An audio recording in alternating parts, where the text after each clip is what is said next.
부안군의회가 서남권 해상풍력발전단지에서 생산되는 전력을 새만금 지역에 우선 공급해야 한다고 주장했습니다. 송전탑 설치 계획을 재검토할 것도 정부에 촉구했습니다. 농촌진흥청에 직장 내 괴롭힘과 갑질 문화가 만연한 것으로 나타났습니다. 2019년부터 2023년 기간 중 매년 직원 간 갑질과 괴롭힘이 발생했습니다. 국내 사료작물 종자 자급률이 지난해 기준으로 7.7%에 그쳐 수입 의존도가 높은 것으로 나타났습니다. 일부 품목은 전량이 수입되고 있습니다. 가을 풍경을 재즈, 와인과 함께 즐길 수 있는 축제가 부안 변산에서 열렸습니다. 부안 붉은 노을 축제는 오늘 13일까지 열립니다.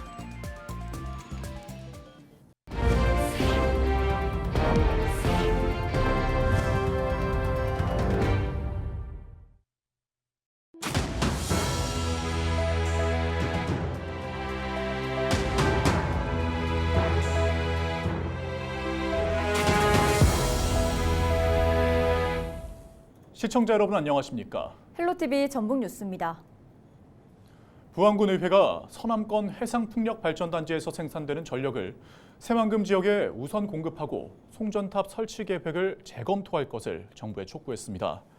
부안군의회는 11일 제355회 임시회 제2차 본회의에서 서남권 해상풍력사업 부안군 고압 송전선로 설치 전면 재검토 촉구 건의안을 만장일치로 채택했습니다.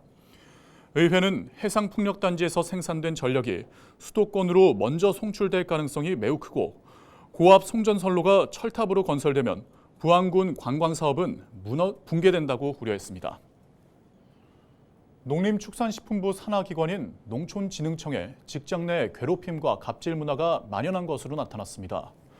국회 농림축산식품 해양수산위원회 더불어민주당 윤준병 의원이 농촌진흥청으로부터 받은 자료에 따르면 지난 2019년부터 2023년 기간 중 매년 농진청 직원 간 갑질과 괴롭힘이 발생했습니다.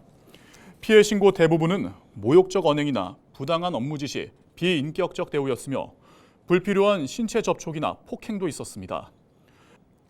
구체적으로 직원에게 모욕을 주는 언행과 함께 개인적으로 산 사골 손질을 부하 직원에게 시키거나 일과 중 손님 접대를 강요한 사례도 적발됐습니다. 가해 직원은 괴롭힘 정도에 따라 감봉이나 정직 처분을 받았지만 일부는 경고에 그치거나 포상으로 징계를 감경받았습니다. 국내 사료작물 종자 자급률이 지난해 기준으로 7.7%에 그쳐 수입 의존도가 높은 것으로 나타났습니다. 김제와 부안, 군산, 대야와 회현을 지역구로 둔 국회 농림축산식품해양수산위원회 소속 더불어민주당 이원택 의원이 농촌진흥청으로부터 제출받은 자료에 따르면 지난해 국내산 사료작물 종자 생산량은 958톤으로 전체 소요량의 7.7%에 불과했습니다. 특히 호밀 자급률은 5.3%에 그쳤고 이탈리안 라이그라스는 6,800여 톤 전량이 수입되고 있는 것으로 나타났습니다. 이 의원은 양질의 사료작물 종자 보급과 생산 확대는 축산물 품질과 직결되는 중요한 문제라며 새만금 간척지를 활용해 생산을 늘린다면 국내 사료작물 종자 자급률을 크게 개선할 수 있다고 강조했습니다. 파랗고 높은 하늘이 아름다운 가을은 온 세상을 붉게 물들여 노을이 더 잘 보이게 되는 계절인데요. 가을의 황홀한 풍경을 재즈와 와인과 함께 즐길 수 있는 축제가 11일 부안 변산에서 열렸습니다. 부안 붉은 노을 축제 현장을 이나라 기자가 다녀왔습니다. 바닷속으로 들어가는 붉은 태양이 하늘을 가을빛으로 물들입니다. 태양을 품은 바다는 잔잔히 물결칩니다. 보기만 해도 마음이 평안해지는 낙조를 배경으로 한 축제가 11일 부안군 변산 해수욕장에서 열렸습니다. 네, 저는 지금 올해로 두 번째를 맞는 부안 붉은 노을 축제장에 나와 있습니다. 제 뒤로 보이듯이 대형 연이 가을 하늘에 전시되어 있습니다. 부안 풍경을 담은 사진 전시 공간에서는 낮에도 아름다운 노을을 볼 수 있습니다. 주민들은 부안의 매력을 듬뿍 담아 이색 체험 활동 부스를 꾸몄습니다. 아름다운 풍경을 잘 모르시는 분들이 굉장히 많으세요. 그래서 부안의 풍경을 담은 엽서들하고 그다음에 그 부안의 내소사에 있는 그 탑하고 해가지고 준비를 해봤습니다. 올해부터는 부안 특산품인 오디로 만든 와인과 요리사가 직접 해주는 음식을 해변에서 즐길 수 있습니다. 특히 붉은 노을을 닮은 포도주와 전통주, 과일 음료 등 세계 각국의 음료를 맛볼 수 있습니다. 이렇게 확 트인 바닷가에 와서 보니까 이 공기도 좋고 밤에 이제 붉은 노을을 보면은 기분도 굉장히 업되고 상쾌하고 좋을 것 같아요. 공연도 좀 볼 것이고 또 여기 먹거리가 다양하게 있어가지고 먹거리도 먹으면서 이거. 축제에 빠질 수 없는 음악도 모든 세대가 즐길 수 있도록 준비됐습니다. 전국에서 200팀 가까이 접수한 노을 도교제부터 재즈 연주, 축하 공연 등이 펼쳐질 예정입니다. 부안 붉은 노을 축제는 노을 재즈 페스티벌을 대표 프로그램으로 정했고요. 노을이 아름다운 부안에서 마음껏 그 추억과 낭만을 즐기시기를 바라겠습니다. 가을바다와 음악을 만끽할 수 있는 부안 붉은 노을 축제는 오는 13일까지 열립니다. 헬로티비 뉴스 이나라입니다. 제19회 순창 장유축제가 11일부터 4일간 순창 고추장 민속마을과 발효 테마파크에서 열립니다. 세계인의 입맛 순창의 담다를 주제로 열리는 행사에서는 명인과 장담극의 체험부터 임금님 진상 행렬 재현과 EDM 불빛 공연 등이 진행될 예정입니다. 또 특산물을 한자리에서 맛볼 수 있는 먹거리 부스와 각종 할인 행사도 열릴 계획입니다. 볼거리, 먹을거리, 체험거리를 풍성하게 준비했습니다. 순창 장유축제에 가족, 친구, 연인과 함께 꼭 방문하셔서 멋진 추억을 만들어 가시기 바랍니다.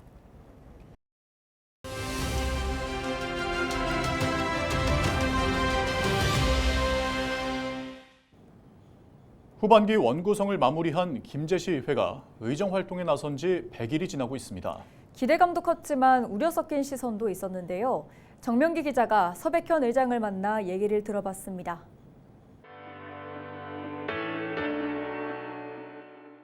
지난 7월 1일 김제시의 후반기가 시작되어 우리는 시민의 삶의 질 향상과 발전을 위해 쉼 없이 노력해 왔었습니다. 현장에 답이 있다는 믿음으로 시민의 목소리를 직접 듣고 그 속에서 해답을 찾고자 했습니다. 의장으로서 권유를 앞세우기보다는 소통과 협치를 통해 상생과 화합을 이루고 시민에게 실질적인 혜택이 돌아갈 수 있도록 행정에 대한 비판과 견제를 충실히 수행하겠습니다.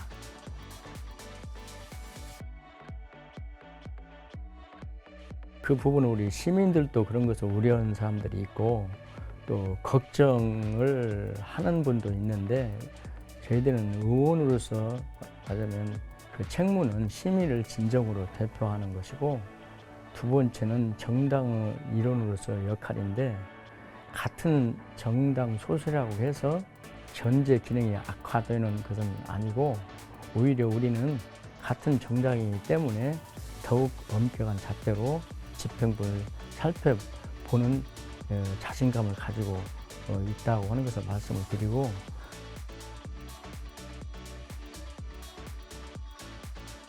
우리 13명 의원들이 일치가 돼서 그러한 우려를 불식하는데 최선을 다했었고 후반기 그 상임위원장 세 분께서는 비록 초선이지만 새로운 시각과 혁신적인 아이디어를 가져올 수 있는 능력과 감각을 가지고 있습니다. 또한 다선 의원들과 상호 협력을 통해서 필요한 지식과 경험을 빠르게 습득하도록 도와줄 것이며 초선과 다선 간, 다선과 초선 간의 장점을 살리고 적극적인 소통을 통해서 협치를 이루어내겠습니다.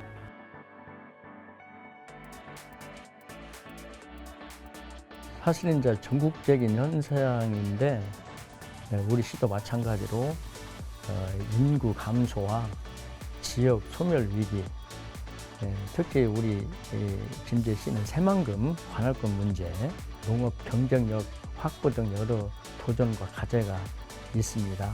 70년대만 하더라도 우리 김제시 인구가 22만 한 8천 명 정도였는데 2024년도 10월 현재 8만 1,000명으로 줄어들었는데 김제시와 김제시 의회는 이러한 문제들을 해결하기 위해서 최선을 다하고 있다는 것을 말씀드리고 모두가 살기 좋은 김제 도시, 청년층을 위한 창업 지원, 기업 유치, 교육 및 문화 복지 확대, 결혼과 출산 지원 등 다양한 제도를 마련하고 있습니다. 새만금 사업은 김제의 미래 성장 동력이자 김제 시민의 염원이 깃든 수건 사업입니다. 김제의 미래와 시민의 행복을 위한 결연한 의지로 법과 원칙에 따라서 올바른 관할 구역 확보를 위해 지속적인 관심과 노력을 기울이겠습니다.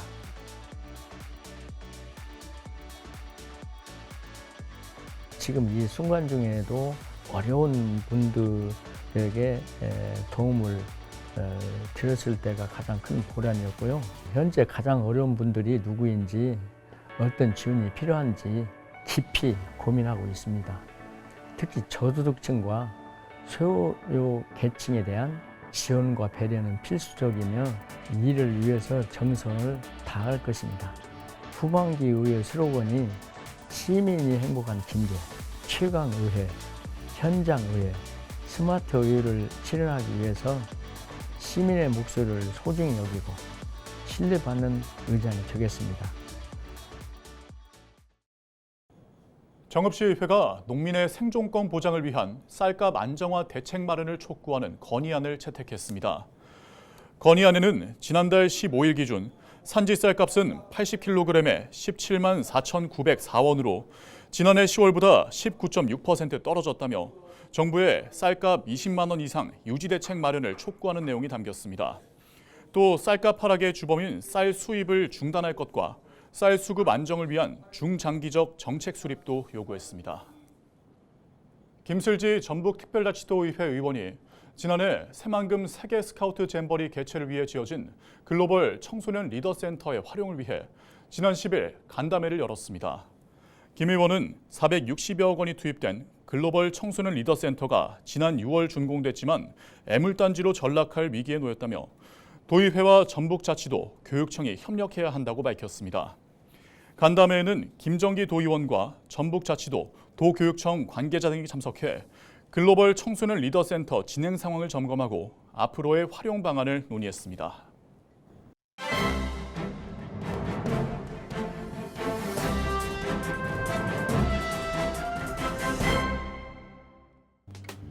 신문브리핑 전북일보 기사입니다.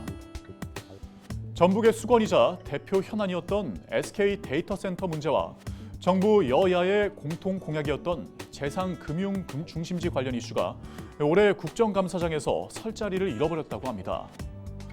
정부는 국감 현장에서만 관심을 갖겠다 또는 검토해보겠다는 약속을 했을 뿐 실제로는 아무런 후속 대책 없이 무시하고 버티면 그만이란 식으로 전북의 현안들을 다루고 있는데요. 설상가상 전북은 22대 국회 산업통상자원위원회와 정무위원회에 지역구 의원이 없어 관련 질의가 전혀 이루어지지 않을 전망이라고 합니다. 전북 정치권 등에 따르면 지난 2020년 2조 1천억 원 규모의 투자를 결성한 SK는 약 5년 동안 수상 태양광 사업이 조속한 시일 내에 정상 궤도에 오르지 못하자 데이터 센터 및 창업 클러스터 사업 착수에 차질이 불가피하다는 입장을 보이고 있다고 신문은 전했습니다. 지금까지 신문브리핑이었습니다. 김승일 김제시 의원이 더불어민주당 전국장애인위원장에 입후보했습니다. 지난 8일 입후보한 김 의원은 장애인과 장애인 가족 20% 이상 당선권 공천, 전국 특수학교 설치, 신장장애인 지원 법제화를 공약했습니다. 또 장애인 의료수급 중위소득 기준 완화와 장애인 직업교육, 일자리 창출 등을 약속했습니다. 이상으로 뉴스를 마칩니다. 함께해 주신 여러분 고맙습니다.